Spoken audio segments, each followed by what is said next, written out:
This is Off the Grid Brewing, Brewing with the Sustainability Cycle by me, Danielle Schomburger. So today I'm going to be talking about the problems related to the amount of wastewater produced by breweries and what we can do to solve them. Off the Grid is located in beautiful Flagstaff, Arizona, and is right near a heavy traffic street. The area also has minimal restaurants, which makes it the perfect spot for one. Let's begin by learning about the process. Off-the-Grid Brewing integrates a brewery, a garden, and a restaurant into a sustainable, self-assisted cycle that will provide long-term solutions to growing sustainable issues. Now, the wastewater from the brewery will not only support the plumbing in the building, but it will also supply the garden with the water that it needs. In turn, the garden will supply the restaurant with fresh produce. Now, not many people are aware of just how much wastewater is created by breweries, and that is why I stress just how important it really is. So why is this such a problem? There are currently 7,450 breweries in the United States, and water is used during every step of the brewing process. Because of this, it takes 7 full gallons of water to produce 1 gallon of beer, or equivalent to a 12-pack. So you can clearly see where the issue lies. My capstone focuses on a solution to all this excess water that will help to reduce the environmental impact of breweries. This research project is important because it brings light to the amount of waste created by breweries. In 2018, the United States alone produced 32.5 billion gallons of beer. To put this into perspective, the average Olympic-sized pool has a capacity of 660,000 gallons, meaning the amount of water wasted to produce this product would be enough to fill over 49,000 Olympic pools. So you can see just how much water is really being wasted. This wasted water creates a need for a more sustainable brewing process, and that is where my capstone really begins to come to life. The building is influencing by promoting healthier lifestyles through sustainable ideas and healthy meals. It provides integration by combining 3 types of spaces and making them function as one. And it features exposed systems so that customers may not only be educated about the processes, but may also see how their food is being made, how it is grown, and the systems used to efficiently support the building. To apply these 3 core concepts to my capstone, I researched things like wastewater systems, urban rooftop gardens, and the process of making beer. I even went on a tour through Mother Road Brewing in Flagstaff to really get a sense of how complicated the process is. So let's start diving in to my level 1 floor plan. Down here at the bottom is the main entrance. You enter right into the hostess and waiting area, where there is plenty of seating inside as well as outside to accommodate as many people as possible. Here is the main dining area. Again, it features lots of different types of seating arrangements, including a custom curved bar. These are the 6 beer vats that are used for the facility, and they are featured behind curved glass walls. And here is the kitchen. It too features a glass wall so that customers may watch their food being made. And here is where the staircase and elevator are located to bring you up to the 2nd level. So again, here is where the entry/hostess area is located on the floor plan. So here we can see the hostess desk. It features a greenery wall to bring nature into the space, brick lettering, whiskey barrel accents, and a wood slat ceiling to bring in an industrial but modern feel. As I had stated before, 2 large benches are included inside as well as outside the building, so that nobody is standing around or crowded when waiting for a table. The entry really helps to set the mood for the restaurant itself. Here is another view of the hostess area, where you can see I brought in some bright, happy colors like yellow to break up the dark wood and brick tones. Moving on to the main dining area, this is where it is located on the floor plan. The main dining area features custom curved booth seating that is really meant to mimic the flow of water and have a very organic feel. It also features a wall made from recycled wine and whiskey barrels that you can see on the right-hand side. I also included intricate floor patterns that is also meant to mimic nature and is spread across the floor like tree roots.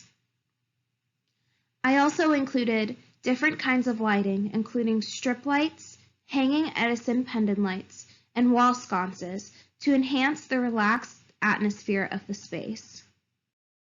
Here is another view of the main dining area where you can see I brought in this fun lemon print wallpaper to tie back into the yellow walls that we had seen earlier near the hostess station, as well as that farm to table aspect of the restaurant itself. You can also see the large glass wall that has views of the interior of the kitchen so that customers may see their food being prepared, and that adds to the overall comfort that a customer would feel in the space. Moving on to the brewery, this is where the 6 vats are located on the floor plan. So the brewery area features these big curved glass walls so the vats are exposed to the customers. Again, this really just helps somebody feel more comfortable in a restaurant environment when they can see each step of how their food and their drink gets to their table. It also has a large bar with underbar lighting, and that features 3 sets of 5 taps to really provide a beer variety to the customers. I also included a custom iron cutout of Arizona where Flagstaff is marked with a heart, and above that sign it states locally sourced ingredients. Again, I'm really just trying to make the customer feel like their meal is authentic. So here we can see another view of the vats, as well as a view of the other side of the curved booth wall that I had shown earlier. On the other side, it features a bar height countertop with bar stools. Again, it is a brewery, so I wanted to include a lot of bar seating. Moving on over to the kitchen, this is where it's located on the floor plan. Here's the kitchen interior, where you can see that glass wall that outlooks onto the dining areas. I specifically placed the prep station in front of that wall so that anybody walking by can see their food being prepared. It also features a 6-burner stove, a griddle with a grill attachment and oven, a double fryer, and 2 vent hoods.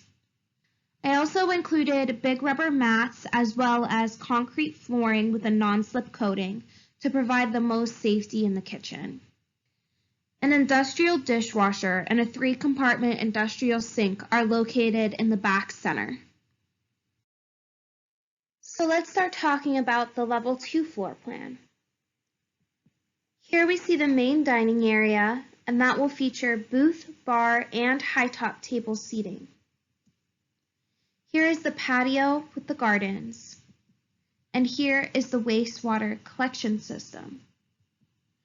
A second kitchen is included on the 2nd floor to accommodate the amount of customers. Here is where the main dining area is located on the floor plan. So here is a large view of the main dining area on the 2nd floor. It features this custom curved ceiling that is meant to mimic waves, as well as this custom barrel booth seating, which is made out of the same material as the wall on the 1st floor, so it's made out of those recycled wine and whiskey barrels. A half-glass roof is also included to bring an abundance of natural lighting into the space, and to keep it cool in the summertime, I have included ceiling fans over each booth. Here is another view of the main dining area where you can see these long bar style tables that I included, and you can better see the material on the booth seating. Because the space is so big, I did decide to add in a third view of the space where you can see this fun kind of farmhouse print wallpaper, as well as the railings that look down to the first floor, so people on the second floor will also have a view of the vats. Moving on to the patio and the garden area, this is where they're located on the floor plan. The patio features different kinds of seating, including high-top tables, as well as big, comfy patio chairs and couches that surround small gas fireplaces. A ping pong table and a cornhole game are also included, just to really connect to that fun, relaxed atmosphere that Flagstaff has. 2 garden boxes full of Flagstaff-friendly vegetables are out for every customer to see. Again, this really just connects back to the exposed feel of the restaurant. If a customer can see where their food is being grown, how it's being prepared, and how it's being brought to their table, they're going to feel a lot more comfortable about putting it into their bodies. So I also included a sign that states sustainability in every step, and that really just helps to promote an eco-friendly lifestyle within a community. A large pergola is also included to provide shade during the day and outdoor string lighting at night. Here is another view of the patio that more clearly shows the fire pits as well as the stone bases of the pergolas. You can really see how much more relaxed this area of the building is. I just really wanted the patio to be a fun, comfy space where people can come and have a home-cooked meal and relax. Moving on to one of the most important pieces in my capstone, the wastewater systems. Here is where they're located on the floor plan. This diagram really helps to explain how these systems work. So first, starting at brewery operations, the water is collected through floor drains located underneath the vats. It then enters into the treatment center. It is cleaned there for chemicals and then tested for pH levels to make sure it is not only safe for the plants, but safe for eating. After it is cleaned, it makes its way to the restrooms in the building and provides water for the toilets as well as the sinks. Then it will make its way up the side of the building and enter into the irrigation systems for the garden, where it will help to produce the fresh vegetables that are used in the restaurant every day. So here is a view of those cleaning systems. They're located right next to the vats, so the water is again collected through the floor drains, enters into these systems, and then is dispersed throughout the building to provide water where necessary. Now let's regroup. The building is influencing because it promotes healthier lifestyles through sustainable ideas and healthy meals. It provides integration by combining 3 types of spaces and making them function as one. And it features exposed systems so that customers may not only be educated about the processes, but may also feel comfortable about the food that is being placed in front of them because they can see how it is made, how it is grown, and the systems used to efficiently support the building. Off the Grid integrates a brewery, a garden, and a restaurant into an amazing self-assisted cycle that will help to provide long-term solutions to growing sustainable issues related to breweries. So what can we do about this problem? The amount of water being wasted by breweries is an urgent issue that needs to be fixed. Current breweries are simply making a mistake by putting this excess water into the sewage system when it is so clear that we should be utilizing it in the best ways that we can. The focus of this project is not about beer. It is about creating and promoting an eco-friendly lifestyle within a community. It incorporates a group of ideas into one functioning idea that will help bring people together and help to show them how fundamental the words reduce, reuse, and recycle really are.